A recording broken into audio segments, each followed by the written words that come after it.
పాల్వంచ కేటీపీఎస్లో ఓ&ఎం కర్మాగారం కూలింగ్ టవర్ల చారిత్రక ప్రస్థానం ముగిసింది.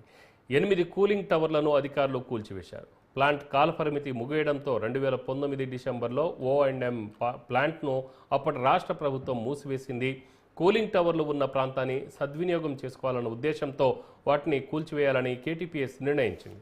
ఈ క్రమంలో 2023 జనవరి 18 నుంచి పాత కర్మాగారానికి సంబంధించిన టవర్ల కూల్చివేత పనులు మొదలయ్యాయి. ఇంఫ్లోజన్ టెక్నాలజీ సాయంతో జెన్కో అధికారుల పర్యవేక్షణలో కూలింగ్ టవర్లను కూల్చివేశారు.